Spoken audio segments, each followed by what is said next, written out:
खजाना खाली पर रेस जारी, चुनावी पिच पर घोषणाओं की दौड़, जो जीतेगा वो हारेगा बड़ी बाजी।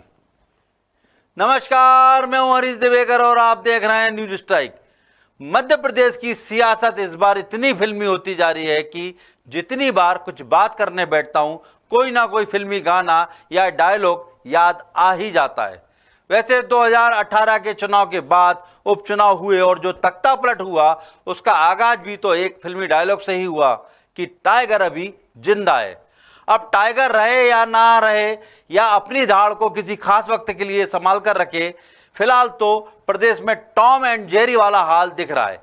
कभी जेरी इस बात का ताना मारता है कि जहां मैं जाती हूं वहीं चले आते हो, तो कभी टॉम आगाह करता है कि तू चल मैं आई। अब टॉम कौन है और जेरी कौन है, ये तय करना मैं आप लोगों पर छोड़ता हूं। फिलहाल तो ये समझिए कि सियासत की दौड़ क्या है और किसके बीच जारी है। मध्य प्रदेश में घोषणाओं का बाजार सजा हुआ है। इस बाजार में जब जी चाहा एक राजनीतिक दल आता है, किसी तबके, किसी वर्ग, किसी समाज के लिए अपने नए प्रोडक्ट की बोली लगाता है और चला जाता है। चुनावी साल में घोषणा पर घोषणा होना आम बात है, लेकिन जिस रफ्तार से मध्य प्रदेश में घोषणाएं हो रही हैं, वो चुनाव जीतने की होड़ से कम नजर नहीं आती। घोषणाएं भी छोटी मोटी नहीं है, उनका आकार 1000 करोड़ तक पहुंच रहा है।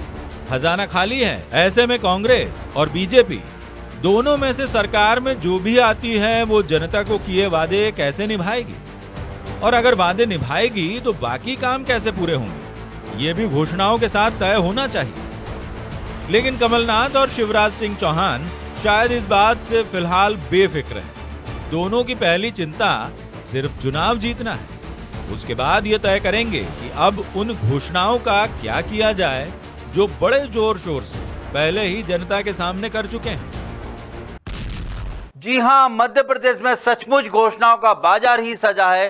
होलसेलर हैं पूर्व सीएम कमलनाथ और सीएम शिवराज सिंह चौहान, खरीदार है जनता। जिसे बाजार में क्या पसंद आया इसका खुलासा नवंबर तक होगा। फिलहाल इस बाजार का आलम यह है कि रोज एक नई बोली लगती है।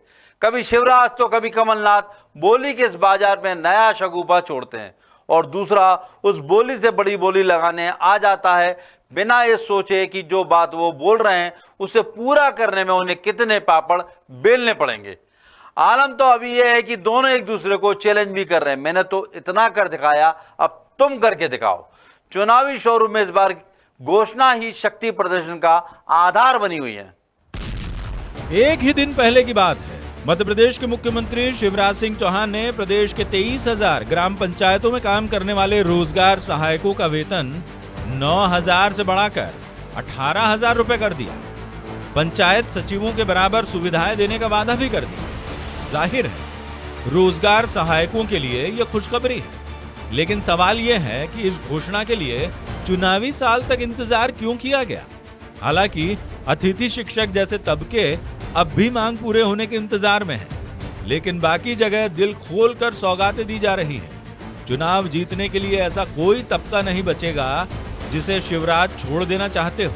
इससे पहले स्वतंत्रता संग्राम और लोकतंत्र सेनानियों को 25,000 की जगह 30,000 रुपए प्रति माह, दिवंगत सेनानियों के परिवार को 5,000 रुपए की जगह 8,000 रुपए प्रति माह, 12वीं में फर्स्ट आने वाली छात्राओं को ई स्कूटी, गांव की बेटी और प्रतिभा किरण योजना के तहत स्कॉलरशिप, बैगा, भारिया, सहरिया जनजाति की महिलाओं के लिए आहार अनुदान योजना, कर्ज में डूबे किसानों के कर्ज का ब्याज भरने का बजट में ऐलान, 1 लाख युवाओं को रोजगार देने का ऐलान, लाडली बहना की राशि 1,000 से बढ़ाकर 3,000 रुपए प्रति माह, कर्मचारियों का महंगाई भत्ता 4% तक बढ़ाने का ऐलान।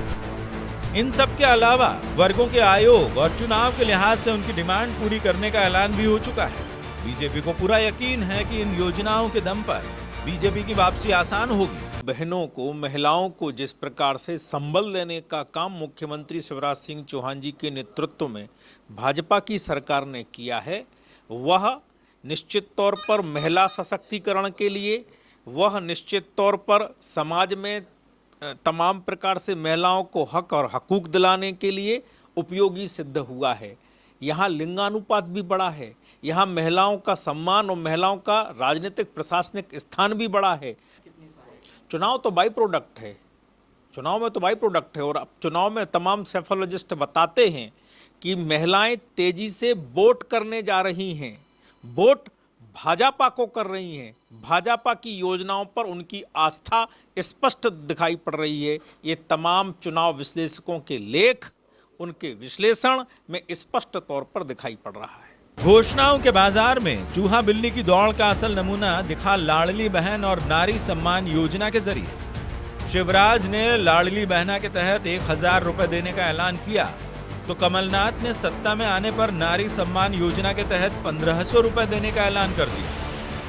लाडली बहना की पहली किस्त अदा करते ही बीजेपी ने उसे प्रतिमाह 3000 करने का ऐलान किया और कमलनाथ को चैलेंज भी कर दिया। हालांकि चुनावी वादे करने में कांग्रेस भी बहुत पीछे नहीं है।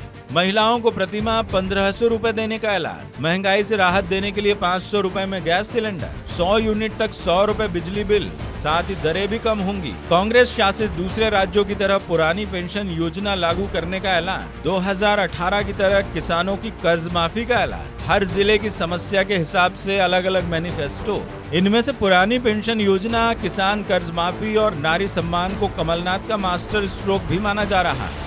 जब हमने 1500 रुपये नारी सम्मान योजना के अंतर्गत देने की बात आदरणीय कमलनाथ जी ने की है, तो 500 रुपये का गैस का सिलेंडर भी देंगे। और हमने देकर दिखाया है कि 15 महीने के शासन में जो पेंशन 15 साल से शिवराज सिंह चौहान की सरकार में 150 रुपये अटका कर रखी थी, शिवराज सिंह चौहान की सरकार ने, भाजपा की सरकार ने, उसे हमने कमलनाथ जी के नेतृत्व में कांग्रेस की सरकार ने आते ही 600 रुपये कर दिया था।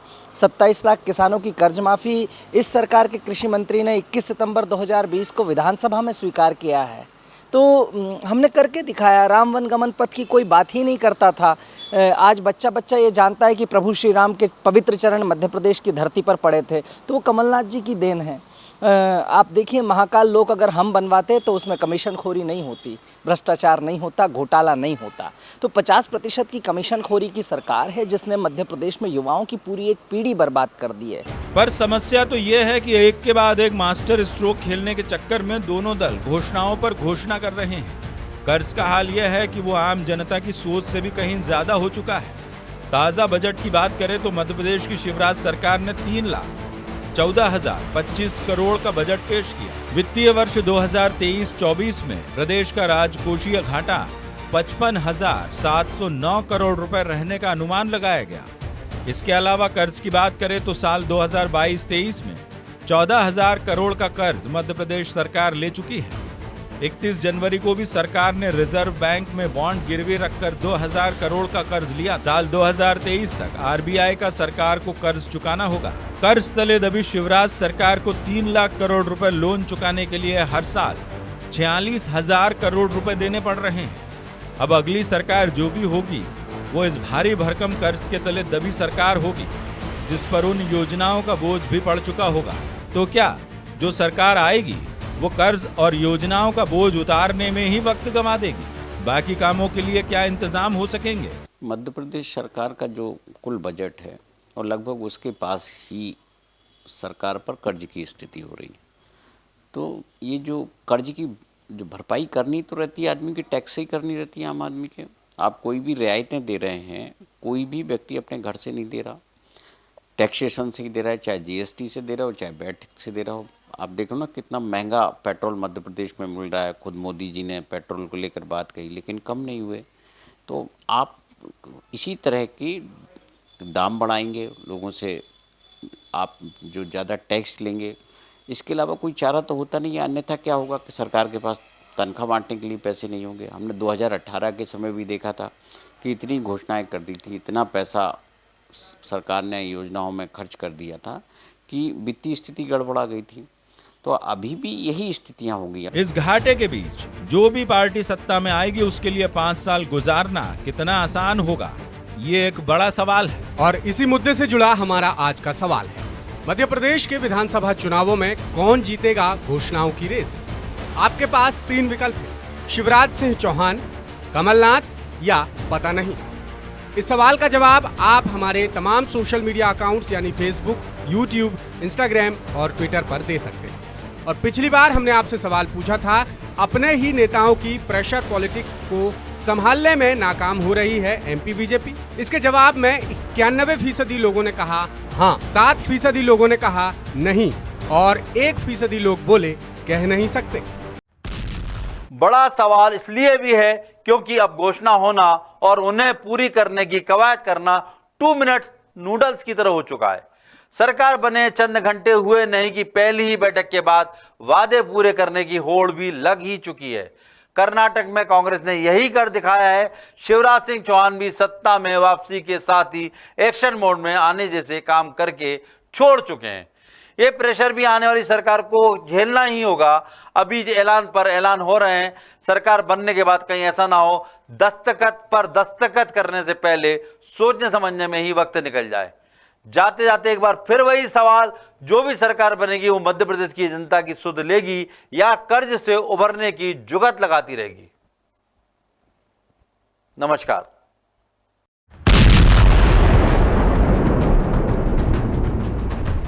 द सूत्र की खबरों को देखने के लिए प्ले स्टोर और एप्पल स्टोर से डाउनलोड करें हमारा ऐप द सूत्र। आप हमारी खबरें thesutra.com पर भी देख सकते हैं।